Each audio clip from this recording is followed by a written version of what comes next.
Ah, les amis, je pensais qu'on avait fini d'en parler, mais là, il y a eu l'interview de Monsieur Bakary Cissé, conseiller de Sadio Mané sur RMC.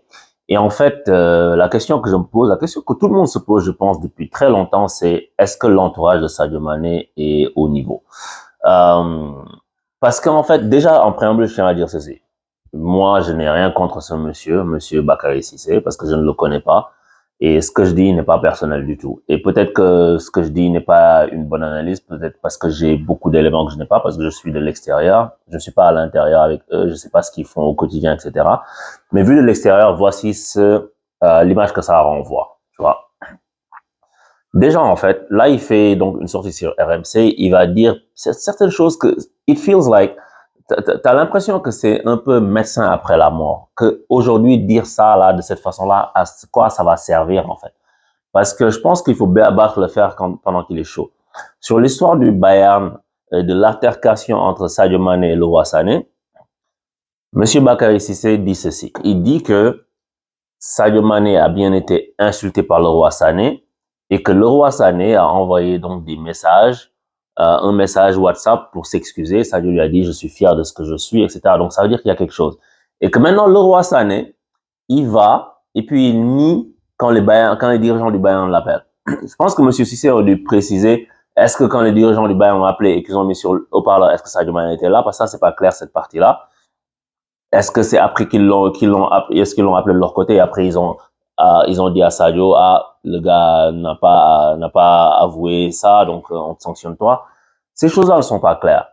Et il dit parole contre parole. Mais si c'est parole contre parole, si tu dis que le roi Sané a appelé d'autres joueurs, il faut que ces joueurs-là puissent témoigner. Il faut que toi, tu puisses sortir le WhatsApp déjà. En fait, ils sont pas allés au bout parce qu'ils se disent, oui, on va gérer. Non, il faut arrêter ça. Si c'est vraiment ça, tu sors le message, tu le montres aux dirigeants, tu sors l'échange WhatsApp, tu le montres aux dirigeants du Bayern, et puis aussi, tu cites le nom des joueurs. Aujourd'hui, là, si tu parles à la radio, tu peux pas aller à la radio et dire mon éducation m'empêche de dire ce qu'il... Mais non, non. Soit tu dis les choses, soit tu ne les dis pas. Parce que là encore, ça va faire... C'est pas clair. C'est pas clair. Parce que oui, tu dis, il y a un journaliste qui a déjà expliqué. Non. Si tu viens, tu veux parler de l'affaire jusqu'au bout, à mon humble avis, hein, tu dis, le roi Sané lui a dit ça. Pour que les gens sachent. Et tu dis, OK, le roi Sané a envoyé le message WhatsApp, il est là. Le roi Sané a appelé tel joueur et tel joueur, tel joueur. C'est ça, parce que si c'est une histoire aussi grave que ça, il faut que tu le dises. Parce que la résultante de n'avoir rien dit, c'est que c'est ton joueur qui est sanctionné. Ensuite, c'est ton joueur qui est mis à l'amende et qui est voué aux gémonies devant la planète entière. Tu vois, les journalistes de Sky Germany qui l'attaquent. Sur ce point-là aussi, il en parle. Il dit que les journalistes ont attaqué Sadio Mané et ont écrit de fausses informations. Mais moi, ma question maintenant est la suivante. Si tous ces journalistes-là ont écrit toutes ces fausses histoires sur Sadio Mané et que toi, tu es même journaliste et que tu es communicant, tu es responsable de la cellule de communication, à quoi sert... C'est quoi ton rôle en fait? Je comprends pas, c'est quoi le rôle du monsieur? Pourquoi toi, si tu as des accès par exemple à RMC, il n'y a pas que la presse allemande, on voit bien, RMC c'est ta maison, tu viens, tu rentres comme tu veux, etc. Il n'y a pas de problème, c'est tout à ton honneur. Donc ça veut dire que tu as tes accès aussi. Pourquoi toi aussi de ton côté tu ne fais pas fuiter autre chose pour contrebalancer? C'est incompréhensible pour moi. Et en fait, il y a autre chose qu'il dit. Il dit que le Bayern, en fait, la vraie histoire, c'est que le Bayern a voulu sanctionner Sadio Mané parce qu'il est parti jouer avec l'équipe du Sénégal. Mais ça, c'est hyper grave. Si c'est le cas, c'est hyper grave. C'est hyper grave. Et tu peux pas laisser jusqu'à aujourd'hui quand le joueur, pour le dire, parce que le Bayern, déjà, s'ils font ça, ils n'ont pas le droit, parce que ce sont des dates FIFA, ce sont des éliminatoires à la CAN. Il n'y a pas de tu reviens de blessure, tu reviens pas de blessure. Laisse le joueur aller jouer. Ils ont dit, OK, si Sadio revient du Mozambique, tu es champion d'Afrique, tu es tout, et que l'équipe nationale, c'est au-dessus de tout, et que tu reviens et que les gars disent, oui, tu dois pas aller, on va te sanctionner pendant 3 matchs, tu vas pas jouer. C'est ça qu'on dit au coach. Le coach vient te voir et te dit, c'est ça qu'ils m'ont dit. Toi, en tant que Sadio Mané, en tant que le conseiller de Sadio Mané, tu te dis pas, OK, ce club-là, on va pas faire long feu ici. Tu prends pas déjà tes précautions. Un club qui te traite comme ça, dès le début, qui te dit que tu dois pas aller jouer pour ton pays, ils sont malades. Et toi, tu n'envisages pas déjà d'aller contacter d'autres clubs. Pour moi, c'est ça, c'est là où ils ont failli. Que ce soit le responsable de la communication ou l'agent, c'est là qu'ils auraient dû sentir le truc arriver. Et fast forward, on avance dans la saison et le Bayern dit que oui, Tuchel vient rencontrer Sadio Mané pendant 50 minutes pour lui expliquer que les dirigeants ne veulent pas de lui. Les dirigeants lui ont dit qu'il passe derrière Coman et derrière Gnabry. Et ça, c'est à la fin de la saison. Déjà en avril, après l'altercation, tu aurais dû savoir. Déjà en mars, on apprend quelque chose. En mars, quand les dirigeants viennent te dire qu'ils vont te sanctionner 3 matchs parce que tu ne devrais pas aller jouer au Sénégal, ça c'est de la foutaise. Tu prends tes précautions. Ensuite, tu ne les as pas prises. Tu attends après l'altercation, ils prennent fait position pour l'autre. Après le fait que Tuchel vienne te voir fin de saison pour te dire que les dirigeants ont dit que tu passes en troisième, tu prends toujours pas tes précautions. Et tu es obligé d'attendre mi-juillet pour que les gars te disent qu'ils ne veulent pas de toi. Et quand il dit que oui, les gens disent que Sadio voulait rester au Bayern, mais c'est pas vrai, Sadio n'a rien dit. Mais attends. Ça, pour là, je suis pas d'accord avec lui. Son interview de ce côté-là n'est pas claire.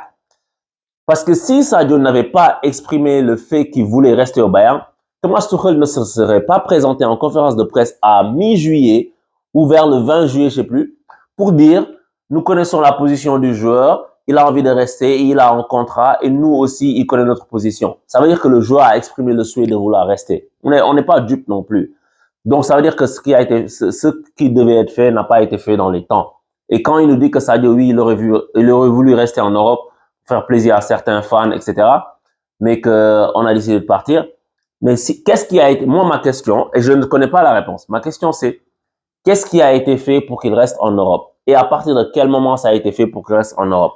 Je pense que tu peux pas être un joueur de ce calibre-là et avoir un entourage qui n'est pas à cette hauteur-là. Ça, moi, je dis pas qu'ils sont nuls. Hein. Genre, personne n'est nul. Je me permettrai pas de dire l'entourage est nul, tout ça, mais peut-être que c'est pas au niveau d'un joueur de très très haut niveau.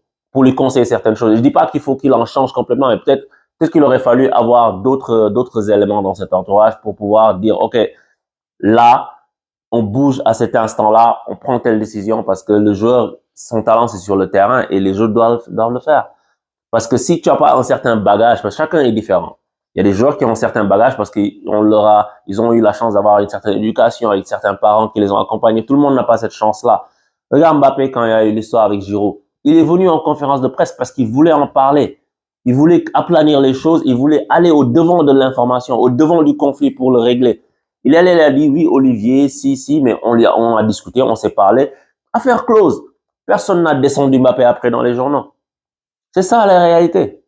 Et Sadio Mané, s'il lui peut pas le faire, les gens qui sont autour de lui devraient pouvoir le faire. Et il y a quelqu'un qui m'a dit cette interview enfonce plus Mané qu'autre chose, et je suis pas loin d'être d'accord. Parce que je trouve que il fallait mieux l'entourer. Bon, maintenant ce qui est fait est fait. Je sais pas si le Bayern va réagir ou quoi que ce soit, mais je pense que ce journaliste aurait dû. Si tu as un joueur comme Sadio Mané, et comme tu dis, ils veulent pas voir un Africain, genre mieux payé, tout ça. Mais toutes ces infos-là, tu les fais sortir en fait. Tu les fais fuiter. Tu dis que le Bayern a fait fuiter le fait qu'il voulait vendre Sadio Mané à 20 millions, mais dès qu'il est arrivé, ils ont vu son talent, ils ont dit ah finalement on le vend à 30 millions. Mais ça change quoi? Ça change rien ça. Oui, ils veulent le vendre, ils savent que c'est un bon joueur, ils veulent le vendre.